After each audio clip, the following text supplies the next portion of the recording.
So good morning. Thank you so much for coming here. Who all went to the party last night? If you don't raise your hand, I'll just assume you're hungover. Was it a good party? Yeah? Awesome. Cool. Everybody enjoying Unite so far? Yeah? Great. Who here's not from Vancouver?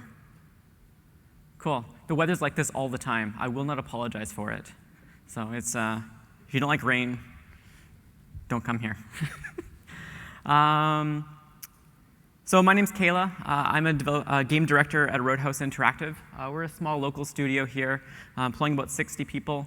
We're a Unity-based studio. We do a lot of games there, a whole bunch of games in various stages of development. If you're at the Unity keynote, you probably saw one of them that got announced there, Free Ride. I've been in the industry here in Vancouver for about 13 years now, at Roadhouse for about 2.5 of those years, and at EA for about 10 of those years. And before that, I was making web games in Flash before there was such a thing as web games in Flash. So while at Roadhouse, I've been involved in a whole bunch of games. A couple of them that I might talk about today is Family Guy Online, which was a 3D MMO that we built and released in Unity last year, and it was in open beta last year. And more recently, I've been working on Elemental Power, which is a collectible card-based game. We launched it on Kongregate, and it's kind of in a soft launch phase right now. But a big part of my job is also to get everybody in the studio really jazzed about thinking about live operations. But before we get there, some history. Not long ago, we had a very linear development cycle in our industry. Designers built these giant GDDs and figured out what the hell they were going to make. Development teams then looked at those, scratched their heads, and worked away and built the game. Then we had this wonderful finaling period where everybody was squishing all the bugs and all the problems that came up during the development cycle. And then, we ship our games off to submissions and to the market, and everybody went on vacation, and life was grand. But things have changed a bit. DLC and online subscription models, and now with the free-to-play games, we're now building games as a service. But really, I don't like the term games as a service, because I don't really think this does this shift justice. What we've really seen is a complete sea change from building static objects into this dynamic kind of entity that is games today. We're no longer releasing a product that's fixed. We're now releasing products that can evolve, grow, and improve over time. So instead of pushing to release a final thing that may or may not resonate with the market, we can now shift or tweak our games well after release. And that's really what I like to think about when I talk about live operations, is this continual goal of improving the game. It's more about maintenance and more about support. It's about taking in analytical data and taking in community involvement and using your team and your process and execution to really bring the game forward. To me, live ops is really the pursuit of an ever better game. And this is the part of the development cycle that really excites me. Now, all this sounds like a no-brainer, but far too often I see projects where live ops is an afterthought. Publishers and developers really need to think about this stuff really early on and plan for it. Because live ops is an extension of the development cycle. It isn't a thing that you hand off to a live operations team. It isn't something that you will figure out when you get there. It's really a critical part of the whole game cycle. And at the end of the day, the people that are in the best position to actually do the live operations are the people who actually built the game in the first place. The developers that actually made the features are in the best position to tweak, modify, and improve those well after launch. So yes, live ops does require a different skill set than would be required during development, but I think it's also really important for developers to understand what goes into live ops so they can be involved in this process.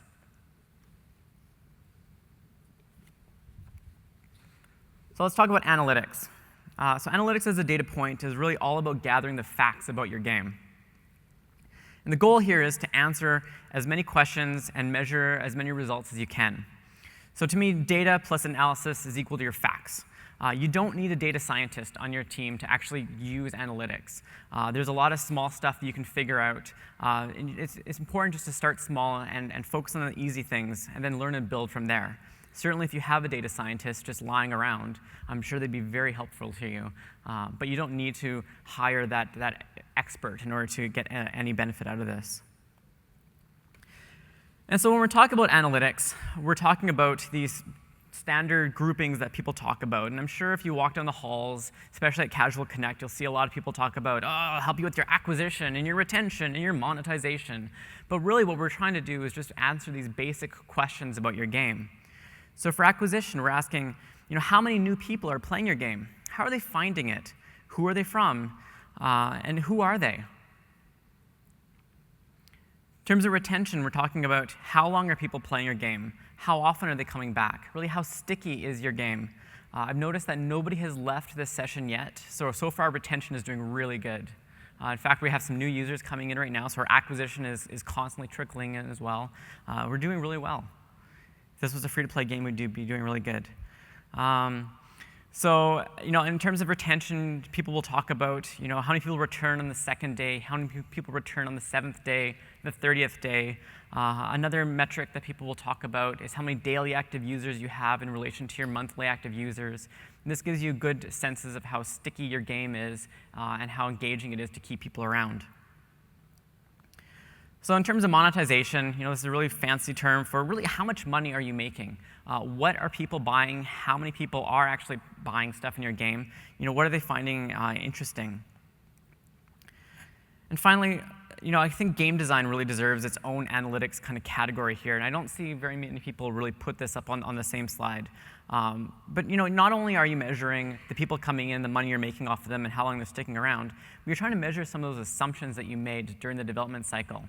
So if you spent all this time and effort to build this feature, and you thought that 30% of your people were going to play that feature, and they don't, then maybe you have a problem. Maybe you have something that you need to fix with that.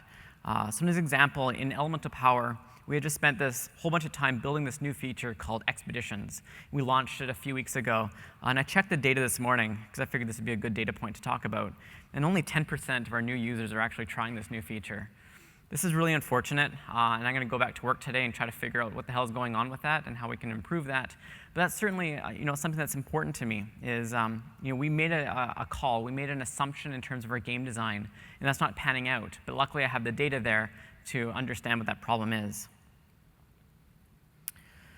So when we're getting ready to launch a product, one thing I like to do is create a minimum set of standard analytics that we should be tracking. So in terms of engineering investment right here, this usually takes about 1 day of engineering time to do a basic integration, another day to kind of get some basic events set up, and maybe another day for some of those harder events. So in the grand scheme, 3 days, that's a very conservative estimate. Isn't a lot of time to really get this stuff nailed down. I've even done, I do some 48-hour game jam games, and I used to be notorious that my last hour of those, I'd put in some analytics in there so I can measure what's happening during as it goes into the wild. And that's really fun. So one thing that's really important to track is any sort of onboarding or linear progression events that you have in your game.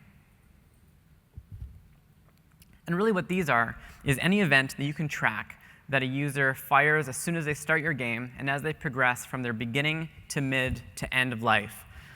So this could be missions completed, campaigns completed, player levels, any sort of linear type of event that a player will kind of fire as they progress forward.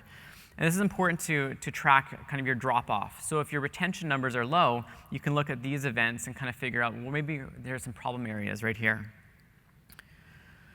So in terms of Elemental Power, we launched the game. We noticed, so our tutorial has 4 fights, and we noticed that there was a steep drop-off in fights 3 and 4. And this was resulting in an overall tutorial completion rate of about 50%, which is all right, but I figured we could do a lot better. So what we ended up doing was we tweaked the enemy cards for those 2 fights. We tweaked the health levels of those 2 fights, and then we launched a new patch of the game. And we were able to align the drop-off for fights 3 and 4 with what we were seeing with fights 1 and 2. We were able to bring our overall tutorial completion from 50% up to 64% with only about a couple hours of work.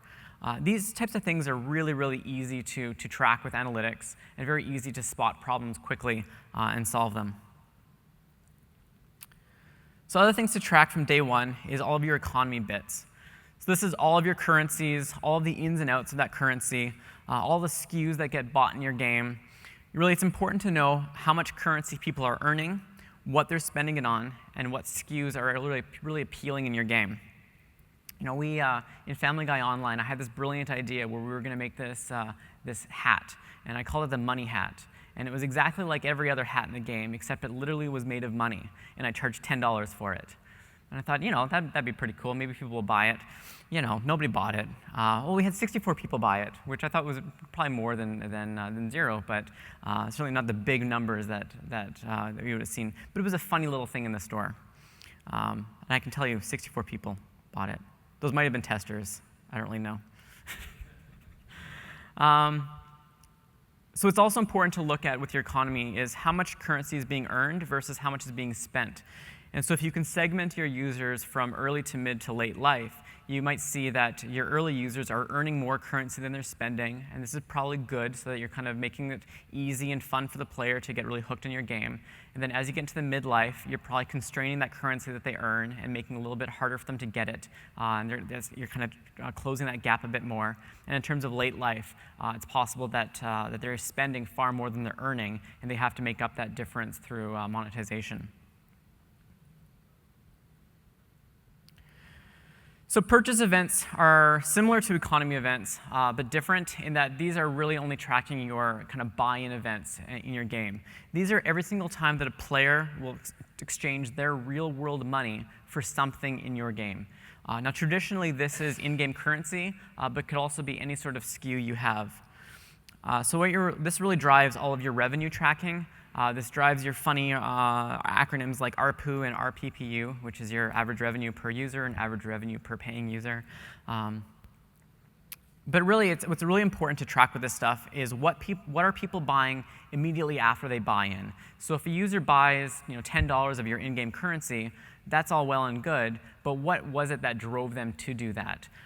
So for Elemental Power, we find that most people want to buy those platinum packs, these really rare card packs that we have in the game. And that's almost primarily driving our actual buy-in.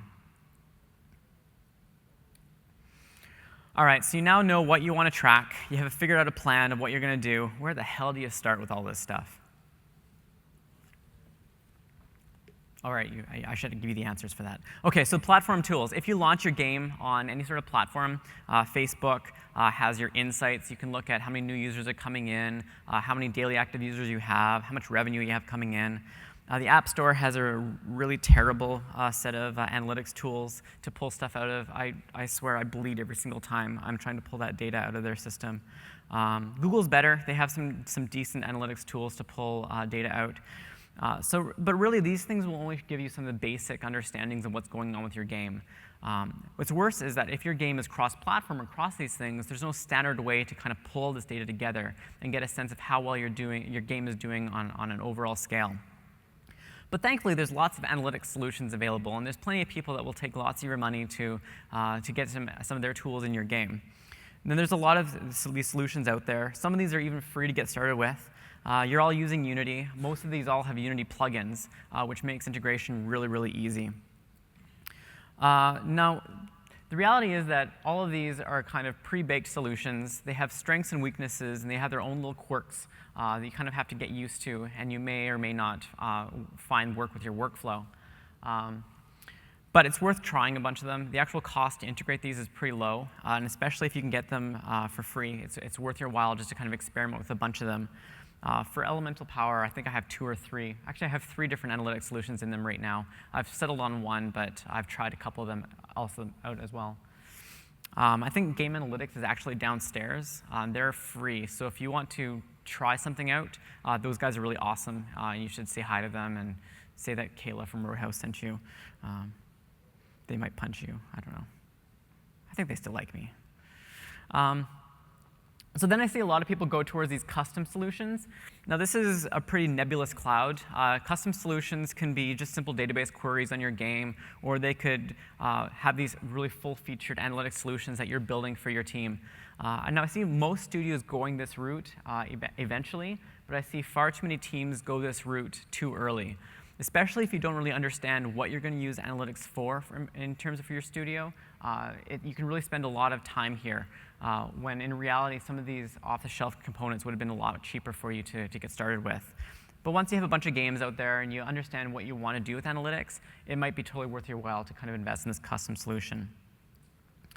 So what I use internally, I use Swerve for a lot of my day-to-day stuff. I really like Swerve's A/B testing stuff and their segmentation abilities. Anything that I can't figure out in Swerve, we kind of run some database queries on the game. I also use the platform tools as kind of a comparison point. So if I think that my Swerve data might be weird, I'll compare it to some of the platform numbers to try to diagnose whether or not there's a Swerve integration problem or what's going on. So some tips on analytics. I really don't believe in 100% data-driven design. I believe in using data to find problems, but using the creativity and ingenuity of your staff to really solve them. Don't overtrack everything. While it's fun to tell you that there were 2.5 million belches in Family Guy online, that's really not useful data. So start small. Track the things that you think matter in your game and build up as you want to test more hypotheses. It's pretty cheap to add more events later, so don't be afraid of that. Don't knee-jerk on data swings. So one day I came into the office and everybody was celebrating because we had a 10,000% increase in our new users for one of our games. And they were like, wow, yeah, our game's doing so good, 10,000% new people today.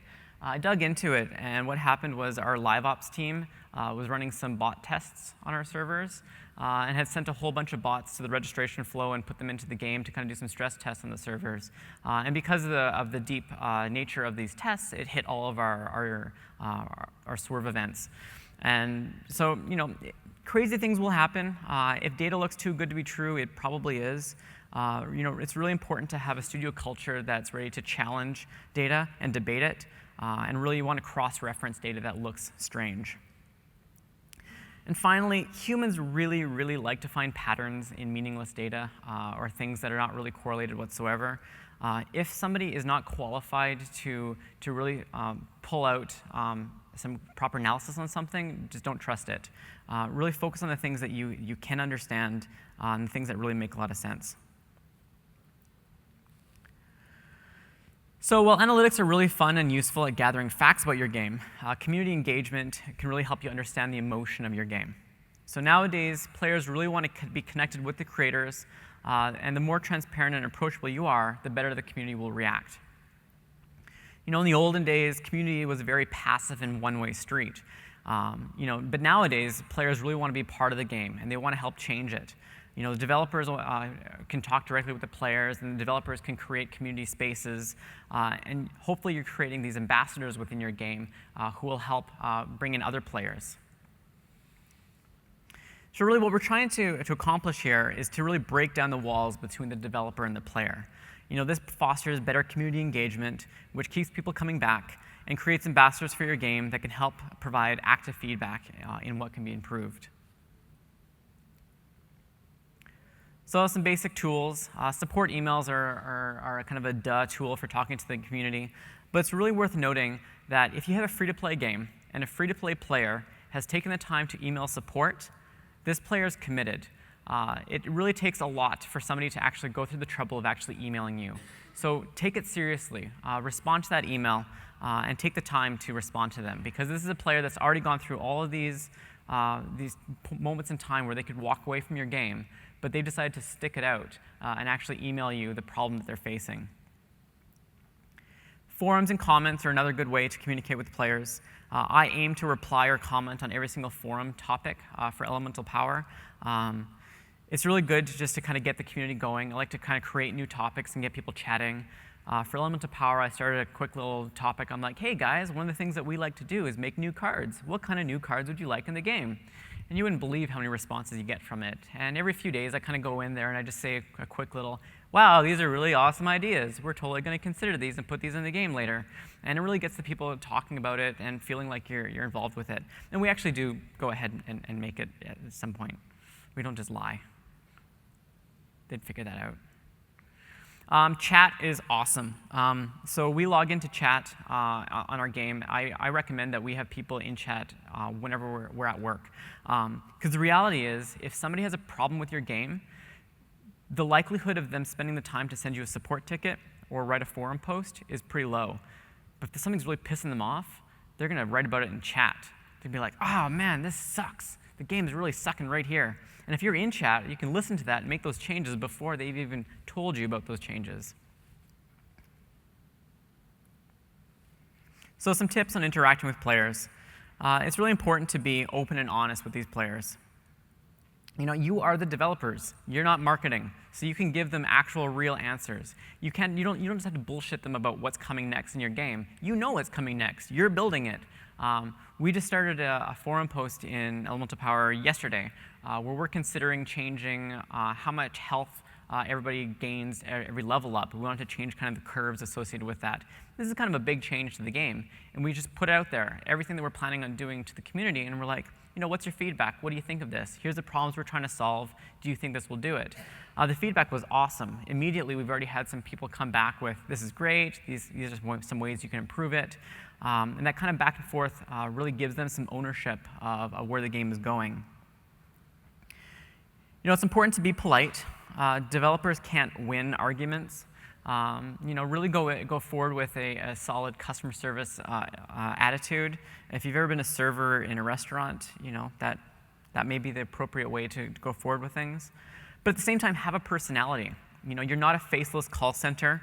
You are the awesome developers. So communicate with some personality so that the players will actually relate to you as a human being. It's important to be visible. Make sure that they think that you care enough about the game to be around. If you care about your game, you're going to be there. You're going to be in the forums. You're going to be on chat. The second that a developer walks away from their game is, to the community, a big sign that the game is going dead. And finally, really surprise and delight these players. Reward them. Name things after them. Grant some of their wishes in the game. You're the creator of this universe of theirs, so make a rainbow or two. In Elemental Power, I think 3 months ago, somebody's like, you guys should have a ninja card in the game. And so, of course, we should have a ninja card in the game. That's of course. And so we gave him full credit for coming up with the idea of making a ninja card in the game. So as soon as we put it out there, we're like, see, we totally listened to you. Ninja in the game. Not only ninja in the game, really hard to get to in the game, too. So, a community example. We had a really massive economy bug in Elemental Power a few months ago. What actually ended up happening was we released a daily reward mechanic in the game. And instead of actually granting that daily reward to the player that clicked the treasure chest, it granted to every single player in the database. So as more players were kind of unlocking this daily reward, it was escalating more and more and more. And within about 12 hours, players had about 450,000 gold in their wallets for not doing anything. This was equivalent to about, I think, $50 worth of currency. We discovered this because players were emailing us and they were sending us support tickets, which really highlighted what was going on. We actually had to shut the game down for a few hours to fix this bug because it was so bad. And it took us 6 hours from discovery to actually fix it. But during this time, we were on chat. We were talking with the players, and we're like, this is what's happening. This is what we're trying to do to fix it. Here's our ETA, and we're going to bring it all online. Thank you so much for your patience. What we had to do was subtract that 450,000 gold from everybody's account, which for some players, that's a lot of money. But we ended up giving everybody 25,000 gold pieces as a, you know what, sorry for having this problem. Here's some extra currency.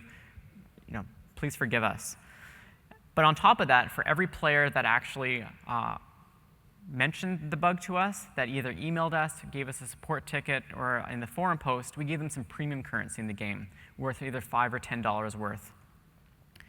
And this made them feel really special. This encouraged their good behavior of being honest with us, telling us that there was a bug happening, and making it so that they feel like they got some reward out of it.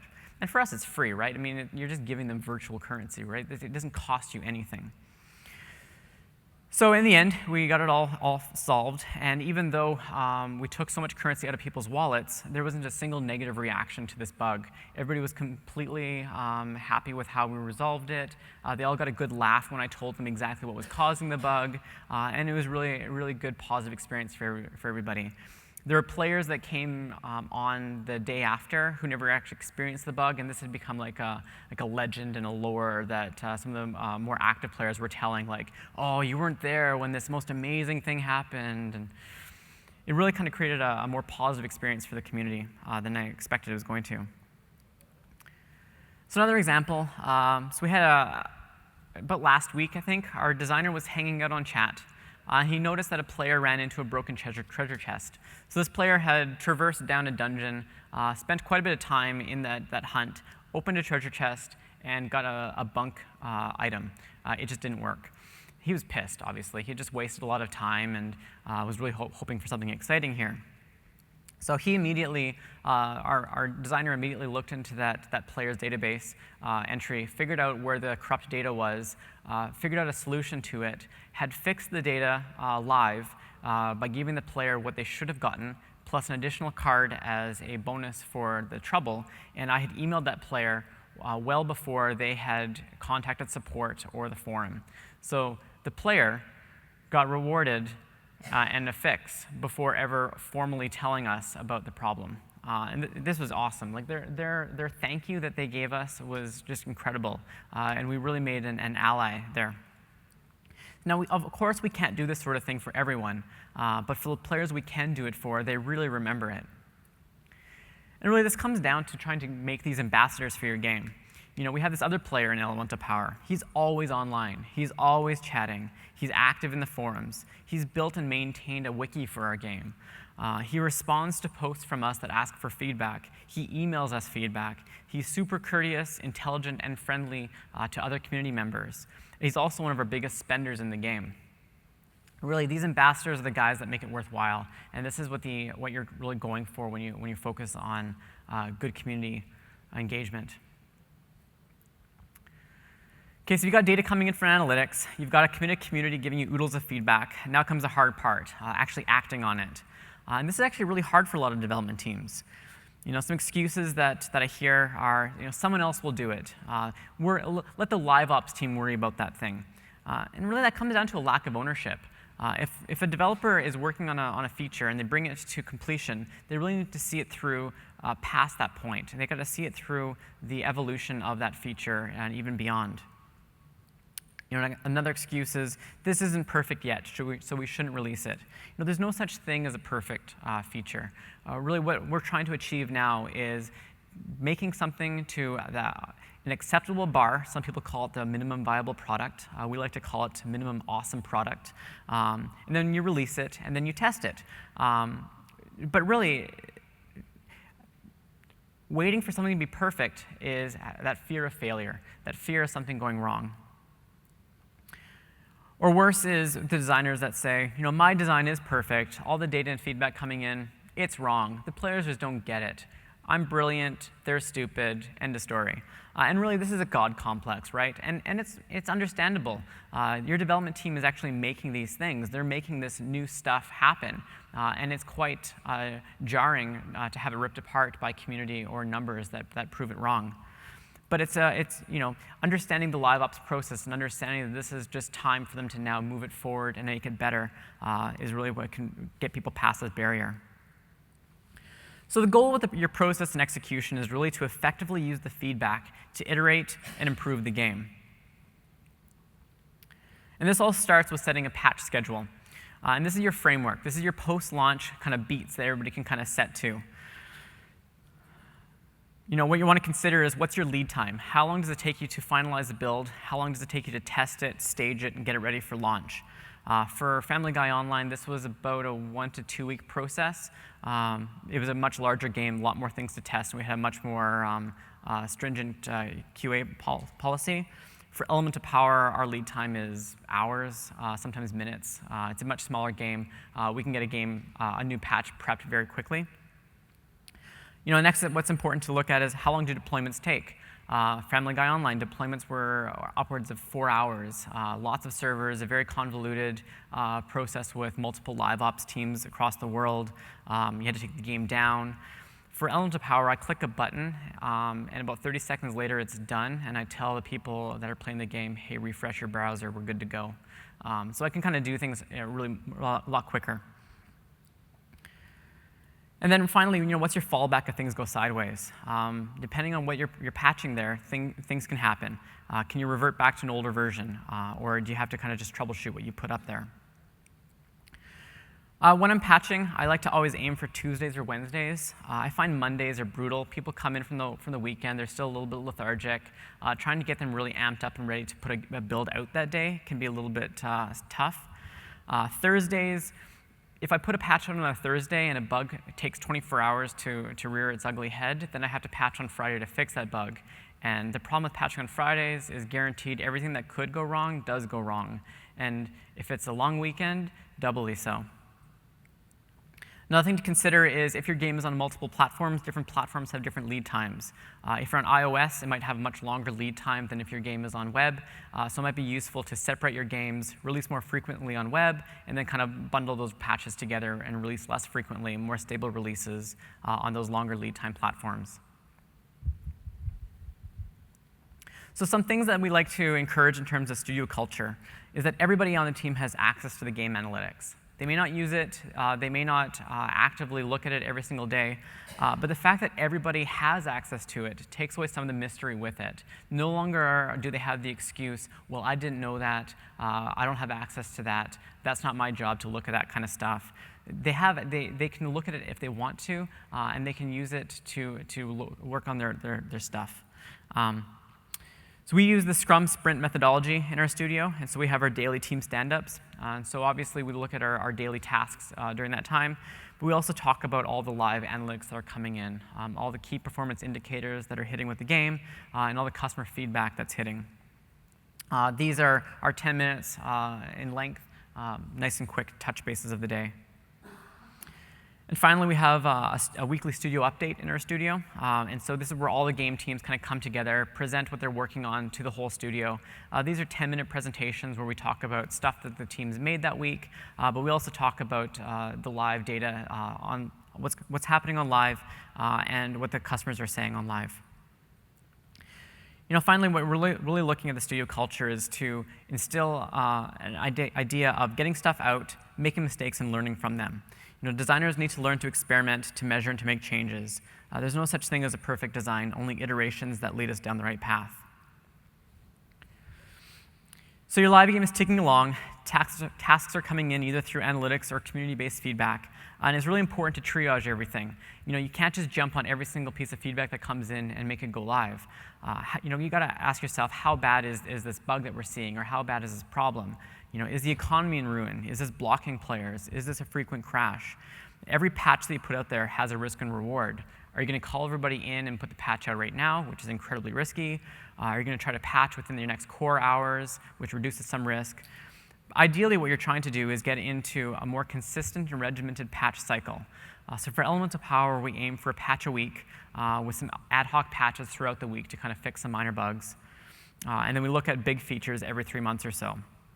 For other projects I'm working on right now, I'm planning for bi-weekly patches, alternating between bug fixes and content releases with big features coming every 3 months or so. So we talked about a lot today. In summary, when I talk about live ops, I'm really talking about that pursuit for a better game. And the way you get there is by feeding in analytics, which is really gathering facts through the analysis of data that's coming into your game. It's through talking to the community, breaking down the walls between the player and developer, building those ambassadors to kind of increase the retention with your game, but also give you that more honest feedback about your game, and really using all these data points within your own internal process and execution to kind of build that game better. That's all I got.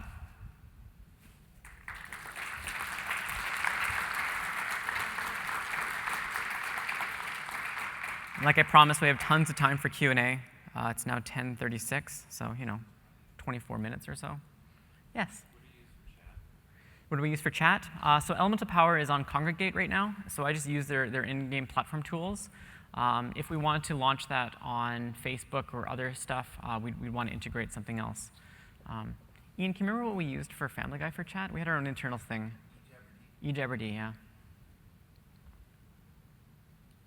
Yes?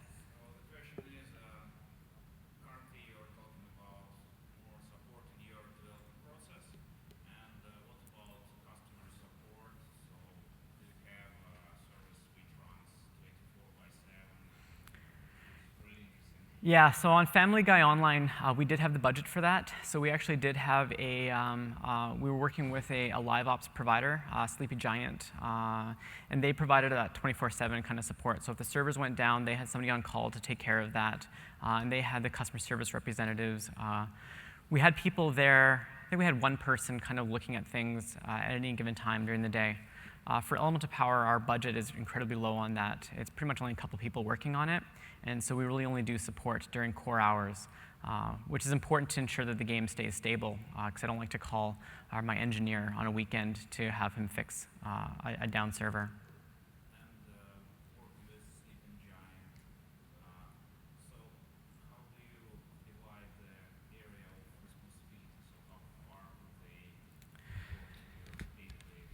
Yeah, so the question is, how far do you divide the responsibilities between a third-party live ops provider and your own team?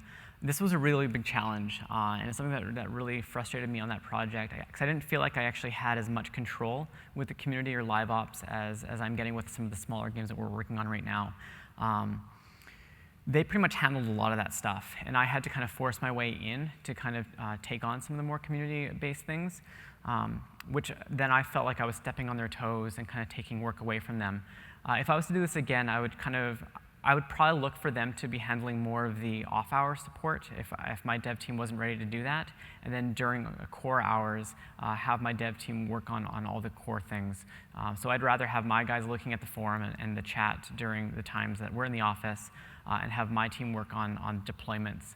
And then they can just be there as just in case something really blows up badly off hours. Are there any specific tools or access to your internal admin page or something like this where you have to provide third-party? For the third-party provider, they actually came with a whole bunch of their own tools. So part of their package is that they have their own ticketing system, web framework to put your game into. And so they provide a lot of that stuff. It was tricky, though, because they weren't set up to take those features or problems coming in and immediately put them into our bug tracking and task tracking software. So we had some overhead where we had to do that ourselves. It wasn't the most efficient thing ever. I must comment, so have you provided them with some kind of admin console they use to solve tricky issues, or they were just escalating it to your developer? They had their own admin tools where they could do some things, but pretty much if anything went beyond what they could handle, we had to call one of our guys in to work on it. So ideally, we would have actually had a much better admin panel. For any larger game, I highly recommend that. It's for your own internal sanity to kind of fix stuff, but also to outsource some of this stuff.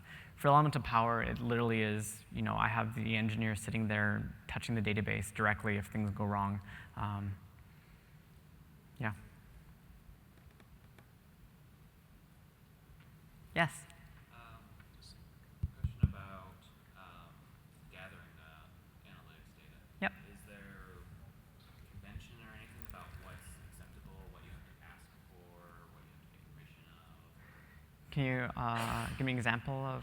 Sometimes I open up a program that says, we may send data back occasionally. Is this okay? Yes. Oh, okay. So the question is gathering analytics data, whether or not you have to tell the player that you're gathering it, right? Most of these third-party tools hide the actual individual player information. So when I access the dashboard on Swerve, I can't actually access information on one individual player. I can only access them as like groups. And that kind of gets rid of a bunch of the privacy issues because I can't actually track a user through that whole tool. On Family Guy, we actually did have a whole terms of service agreement where we said, we can track data on you and what's going on. That was kind of hidden within the terms of service agreement. If you're worried about that, there's lots of terms of service agreements out there. You can probably just copy and paste that legalese from it. But I would more recommend trying to obscure that kind of identifying information from players and focus more on a group. Yeah, I find more of my answers come from groups anyways, as opposed to tracking one player throughout the game. Yes? Hey, I have a few questions. The first one, with that gold bug that happened, how did you guys handle it if people actually spent the bugged gold? Yeah, so they did. And so when we were fixing the bug, we're like, well, there's probably going to be a few people that actually spent this gold. And we actually looked in the database, and we could see exactly how many people did that. And we just didn't consider it a big deal in order to warrant us spending more time to have a more thorough solution. So what was funny, though, is the players that did spend that gold during that window, they felt really bad about it after the fact. And they kind of came forward, and they're like, oh, I feel so bad. I went and spent all that extra gold I had on these platinum card packs. And I'm like, yeah, we know. It's OK. And so they're all right with that. So. Nice.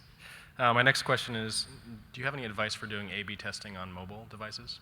A/B testing on mobile devices. So I like Swerve for stuff. They have a pretty good solution. Have you used their toolkit? So talk to them. They provide a full analytics and A/B testing solution. What I like about them is it's not just A/B testing focused, but you can A/B test on every other event that you're tracking in the game.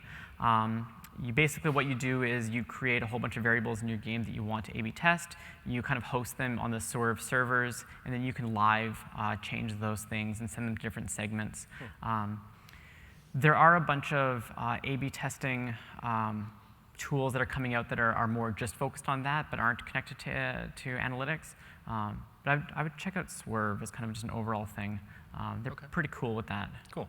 And my last question is, it looks like you decided to do Elemental Power online. Yep. And I'm just curious what drove that decision rather than iOS, Android. So that game is specifically, it was originally released as an iOS card collectible game in Korea, and then we worked with the developers right there to move it more towards a web-based thing. We're honestly just keeping it as it's a learning experience. It's a fun little project. It's not a massive investment that we have in our studio right now. So we only have the license to do a web version of it. It'd be really great if we could then move it back to iOS and Android, because we've developed it so much further than where the original game was. I think we'd actually do pretty well on mobile right now. But we don't have rights to do that, so. All right, thank you. Thank you. Anybody else? Yes?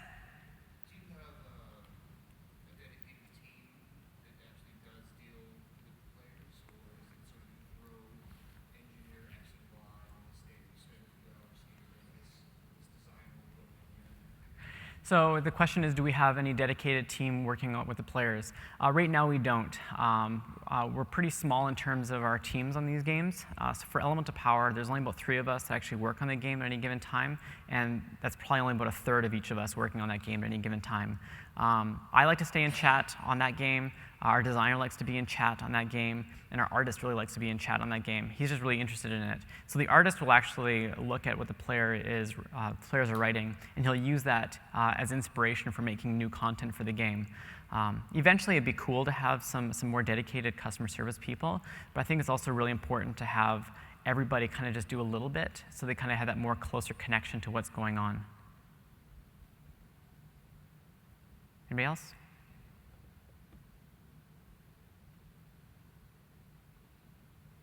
Cool. Have a nice early lunch. Thank you, everyone.